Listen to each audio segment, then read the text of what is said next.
judicial review. It is then astonishing that in this judgment, after pronouncing itself and determining that the impeachment process violated my right to fair hearing, the three-judge bench purported to hold that the impeachment was nevertheless valid and permanent.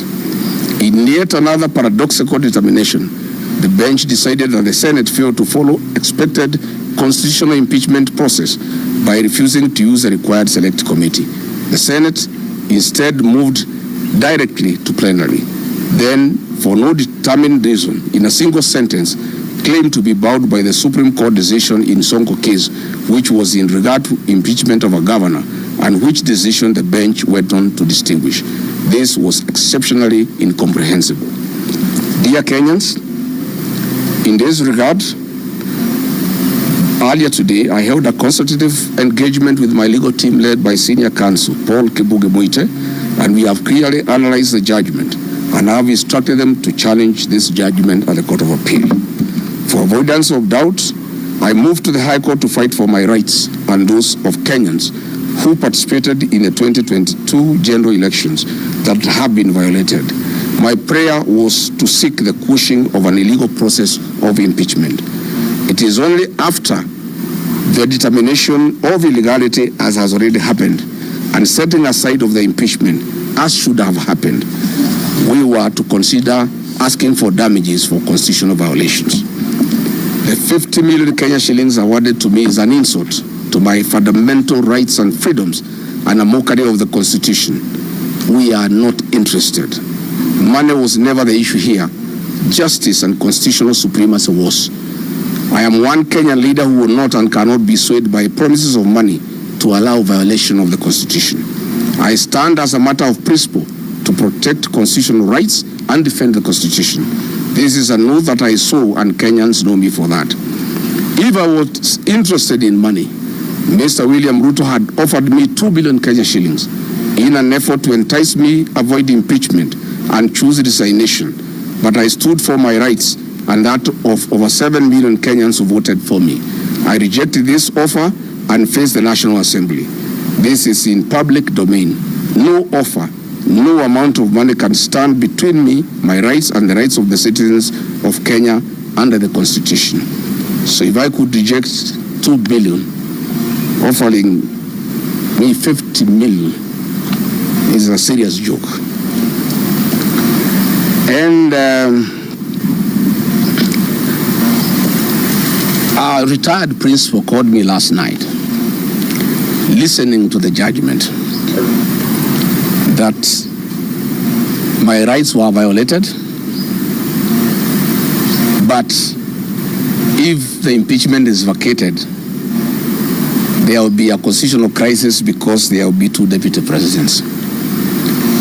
And this lady who has gone to school summarized the whole argument in a very simple manner. She told me it was like a man who wants to take your wife and organizes with the police to prefer false charges against you, connives with the magistrate to have you imprisoned so that he can take your wife. And then you are imprisoned without undergoing fair trial. While serving your sentence, you move to the High Court to challenge the imprisonment.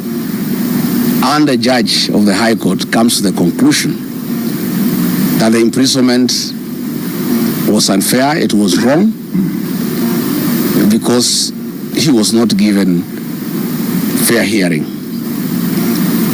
Then the judge goes to pronounce that he is unable to release the prisoner because in his absence, his wife was married by another man. And if he releases that man to go back home, there will be a crisis in the village because there will be 2 husbands. And then he tells the prisoner, let me look for some little money to give you, continue staying in prison so that the men who took your wife can continue enjoying in your matrimonial home.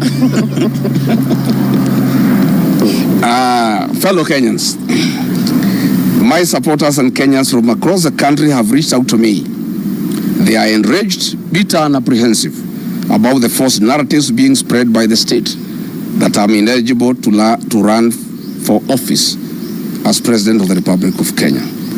This is a desperate and false propaganda by those terrified of my candidature. William Ruto knows Rigathi Gachagua is a man to send him home. And those around him are terrified of my candidature. That is why we had this very, very embarrassing judgment yesterday of finding that my right to fair trial was violated, but then the impeachment cannot be lifted. This is a desperate and false propaganda by those terrified of my candidature. Article 99, Article 3 of our Constitution provides in clear and ambiguous terms that no person shall be barred from vying as a candidate in any election unless and until all avenues of appeal are exhausted. This erroneous judgment of the bench previously determined by the Court of Appeal have been unlawfully empaneled has taken nearly 2 years, and that was just the initial stage of the appellate process. I will be vindicated by the Court of Appeal, hopefully, once again, with a further protection at the Supreme Court still in my hand. I wish to confirm to my supporters across the country that I'm eligible to vie as a presidential candidate, and I'll be on the ballot on the 10th of August 2027 should the formula that will be agreed upon by the United Alternative Government favor me as a single presidential candidate. When I was hounded out of office in October 2024, I retreated to my village in Wamunyoro and held consultative engagements with the people of Kenya for 4 months, including men, women, millennials, Gen Zs, the clergy, lay Christians, professionals, business people, retired civil servants, and opinion leaders. And after exhaustive consultations for 4 months, talking to more than 15,000 people, I was instructed to form a political party, solidify Mount Kenya political base, and look for friends across the country. This I have successfully done. The mountain is united to a man, and we now have arguably the most popular political party in the country, DCP. My support base is consolidated in totality, and I have looked for friends across the country. My supporters have now instructed me urgently to embark on the implementation of our joint strategic stance from the Wamunyoro residents for a period of 45 days. After a tour of Western Kenya, where I want to go and support my deputy party leader, Cleo Malala and Eugene Wamalwa over the weekend, from Monday, I'll come in Wamunyoro village for 45 days to start exhaustive and extensive consultations with my supporters and opinion leaders and stakeholders on the formula of identifying a single presidential candidate to face President William Ruto. Following the High Court ruling, my 60-member caucus of elders and professionals, including the clergy and the youth who advise me on political, social, and economic issues on a daily basis, held a virtual meeting last night following the judgment that was reached by the 3 judges. And now they have instructed me as follows: that the work of political mobilization to remove President William Ruto from office is complete, and there is no need for further political mobilization. They have now tasked me to engage of what in their view is of utmost priority: the identification of a single presidential candidate to face President William Ruto. They have asked me to move to Wamunyoro and meet stakeholders, opinion leaders, and all the people who matter in our political formation to seek their mandate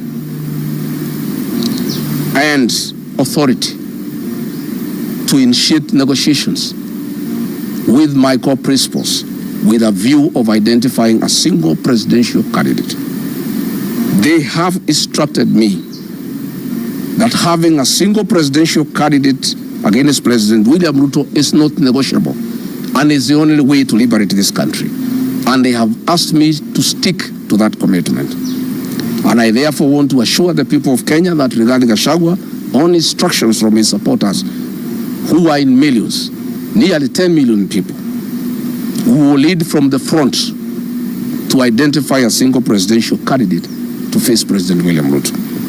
From our corner, we have two plans, Plan A and B, that we shall discuss with the stakeholders for 45 days.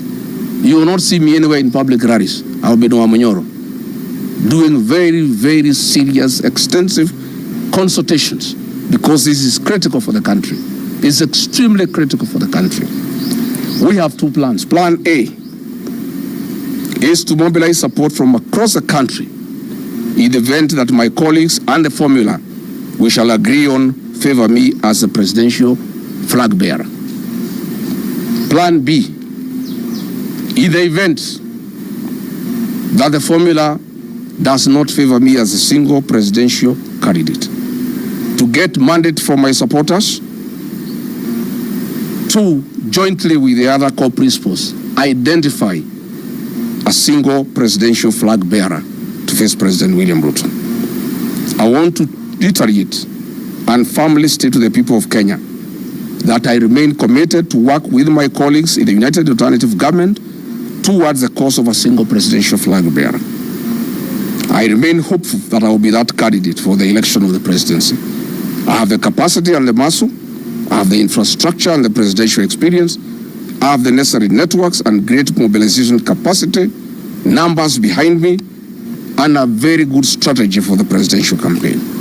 However, if any of my other colleagues is agreed upon, I give a very firm commitment to the people of Kenya that I, Rigathi Gachagua, and 10 million supporters behind me, we shall rally behind the agreed candidate to a man, and I, Rigathi Gachagua, will lead the presidential campaign, and I will lead in the political mobilization that has never been seen in the history of independent Kenya to make William Ruto a one-term president and restore the Kenyan nation and save the Kenyan nation from corruption, conflicts of interest, state capture, erosion of democracy,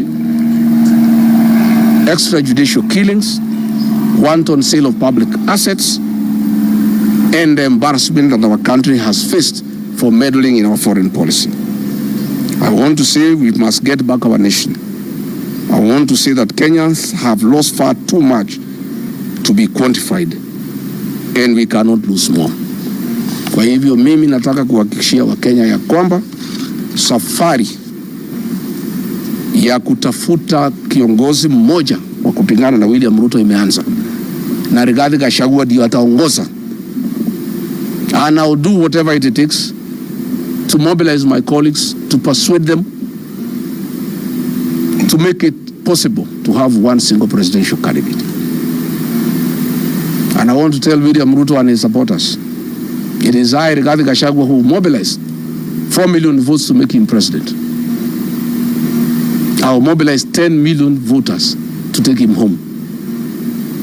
And I also want to confirm to him and his supporters, much as they despise me, I made him president with my supporters. I and my supporters can make another Kenyan president. That they must know. And they must stop having entitlement. The fact that I and my supporters supported him then gives me no obligation to feel ashamed that we shall not vote for him. I want to confirm that if I'm not the flag bearer, I and my supporters will support another Kenyan. And I am committed.